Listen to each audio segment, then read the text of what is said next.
नमस्ते दोस्तों, मैं हूं वंदना भारती और आप देख रहे हैं कमोडिटी इनसाइट्स विद वंदना भारती। खबर टैरिफ की ही है। बहुत ज्यादा टेंशन फिर से बढ़ गए यहाँ पे। स्टील और एल्यूमिनियम पे यूएस ने 50% का टैरिफ लगाया। दूसरी बात यह है कि वीकेंड में हम लोगों ने देखा है कि रशिया और यूक्रेन के बीच में जो वॉर है वो इंटेंसिफाई हुआ और इस पर यूक्रेन ने रशिया पे भी बहुत जबरदस्त हमला किया है ड्रोन से। और इसकी वजह से जो जियो पॉलिटिकल पॉलिटिकल टेंशन है वो बढ़े हैं। इस बीच में और क्या हुआ? इस बीच में और ये हुआ है कि ओपेक ने अपना जो जुलाई से प्रोडक्शन बढ़ाने की जो बात थी वो उन्होंने अपना तय ही रखा है कि वो प्रोडक्शन को बढ़ाएंगे। इसके बावजूद आप लोगों ने देखा है कि आज $1 क्रूड ऑयल में बढ़त है और अपना मार्केट भी यहाँ पे 5350 के करीब ट्रेड हो रहा है। क्या रीजन है? रीजन ये है कि अब रशिया पे ये सैंक्शंस जो है यूएस वो बढ़ाना चाह रहे हैं, यू बढ़ाना चाह रहा है इनफैक्ट। और इस बार मामला कुछ और है। और मैं आपको इस न्यूज के जरिए ही दिखाना चाहूंगी कि कितना इंटेंसिफाई ये वॉर हो सकता है और कितना इस पे इम्पैक्ट भी आपको देखने को मिलेगा। All rallies as Russia Ukraine tension offset OPEC output high. अब यहाँ पे इन्होंने ये तो कहा है कि ये मतलब कि अपना टेंशन जो है वो बढ़ रहा है। हुआ क्या है? हुआ ये है कि रिपब्लिकन सीनेटर लिंडसे ग्राहम ने इन्होंने कहा है कि हम यहाँ पे we're backing a bill to impose more sanctions on Russian energy industry, यानी कि रशिया के एनर्जी इंडस्ट्री पे वो एक मतलब कि अटैक करना चाह रहे हैं।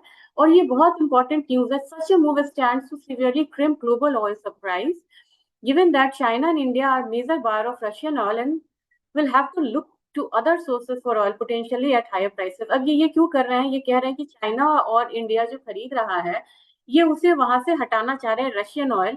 और इन्होंने ये कहा है, कहा क्या है इन्होंने, कि इन्होंने कहा जो टॉप बायर्स चाइना और इंडिया है from purchasing discounted Russian crude oil and propose 500% tariff on imports for countries that purchases Russian oil. अब ये तो यहाँ पे हद हो गई कि इन्होंने ये कहा है कि जो भी यहाँ से रशिया से खरीद रहा है खास करके इंडिया और चाइना उसमें ये 500% का टैरिफ लगाएंगे। ये तो पूरे मतलब वर्ल्ड को ही उथल पुथल करना चाह रहे हैं। और इतनी जल्दी इतनी सारी चीजें होती रहेंगी तो प्राइसेस आपको ऊपर नीचे होगा।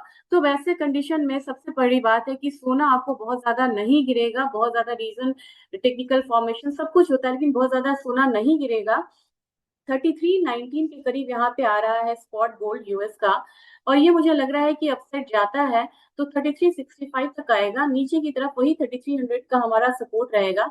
अगर फ्यूचर्स गोल्ड की बात करें तो मुझे लग रहा है कि 3400 अब आपको आई करना चाहिए। 3400 यहाँ पे इजिली आ सकता है। नीचे का जो सपोर्ट है ये 3300 के करीब का है और ये फ्यूचर्स की बात है।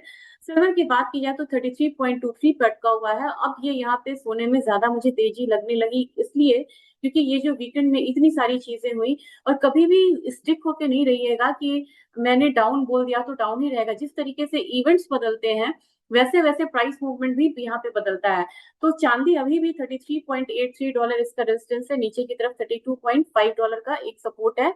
और आज के दिन चांदी में बहुत बड़ी मूव नहीं आ रही क्योंकि डॉलर इंडेक्स को भी देखा जाए तो डॉलर इंडेक्स थोड़ा सा यहाँ पे सुस्त पड़ा हुआ है बाजार अपना। तो मेरे ख्याल से ये मूव्स जो है ये मूव्स आ रही हैं यहाँ पे। और अपने बाजार की बात की जाए तो जो आईएनआर है बिल्कुल रेंज में है, बहुत ज्यादा दिक्कत नहीं है। लेकिन गोल्ड में आपको 95,490 का लेवल से, और मुझे लग रहा है कि आने वाले समय में जिस तरीके से टेंशन बढ़ रही हैं ये लेवल आपको 96,400 तक आ सकता है। यानी कि 800-900 पॉइंट गोल्ड यहाँ से बढ़ सकता है और जो सपोर्ट है वो 94,900-800 के करीब है। सिल्वर में बढ़त कम है आज, बढ़त गोल्ड में ज्यादा है क्योंकि सेफ हेवन बाइंग फिर से लौट के आई है। सिल्वर में मुझे लग रहा है कि यहाँ पे प्राइसेस बढ़ता है तो 98,500 के करीब प्राइसेस ऊपर की तरफ हो सकता है और नीचे 97,000 का एक सपोर्ट रहेगा। लेकिन अपसाइड अब आपको यहाँ पे 64 से $65 का दिख सकता है क्रूड ऑयल में। इसकी तैयारी आपको करनी चाहिए। और क्रूड ऑयल में देखा जाए कि एमसीएक्स पे क्या हो रहा है। 5350 के करीब यहाँ पे प्राइसेस है। तो अपसाइड मुझे लग रहा है कि 5500 से लेके 5600 का एक मूव है। 5515 से 5600 का। और नीचे की तरफ देखा जाए तो मुझे लग रहा है कि 5250 एक सपोर्ट है लेकिन बायस अपसाइड का है। नेचुरल गैस बिल्कुल रेंज में, ये कमोडिटी है रेंज में ही रहना चाहिए आज भी क्योंकि थोड़ा सा देख रहे थे नेचुरल गैस के बारे में। बहुत ज्यादा जो डिमांड है वो इसमें निकल के नहीं आ रहा है, तो ये एक प्रेशर जो है आपको देखने को मिल सकता है प्राइस में। बहुत ज्यादा अपसाइड नहीं रखिएगा, मैं आपको एक बारी चार्ट शेयर करके ही दिखाना चाह रही हूँ। ये जो नेचुरल गैस का डिमांड का आया है, अभी आप देखेंगे जो इसका डिमांड है this week natural gas demand ये लोअर साइड पे है। और इसकी जो इन्वेंट्रीज है, ये इन्वेंट्रीज आप देख रहे हैं पिछले हफ्ते, ये 5 इयर्स का एवरेज है, ये ग्रे लाइन, और ये पूरा मैक्सिमम और मिनिमम का एवरेज है, साइड है। और अपना जो इस बार का जो है ना, ये इन्वेंट्रीज अब बढ़ती हुई यहाँ पे नजर आ रही है। तो मेरे ख्याल से अब थोड़ा सा डाउन साइड ही यहाँ पे रहना चाहिए नेचुरल गैस को, तो उसका आप लेके ध्यान में ट्रेड करें। और अब मैं सिर्फ ये अगर देखूं कि बेस मेटल काउंटर जो कि पिछले हफ्ते इतना अच्छा ट्रेड कर रहा था, वहां पे क्या मूवमेंट है, तो बिल्कुल ही रेंज में है कॉपर। मुझे लग रहा है कि 867 आया है, इसने एक स्पाइक लगाया आज, जो कि मैं 880 इतने दिनों से बोल रही हूँ, 882.27 का है, लेकिन ये स्पाइक था, ध्यान में रखिएगा। लेकिन प्राइसेस एक बार फिर से 870 से ऊपर क्लोजिंग होती है तो 889 वाला रेंज देख सकता है।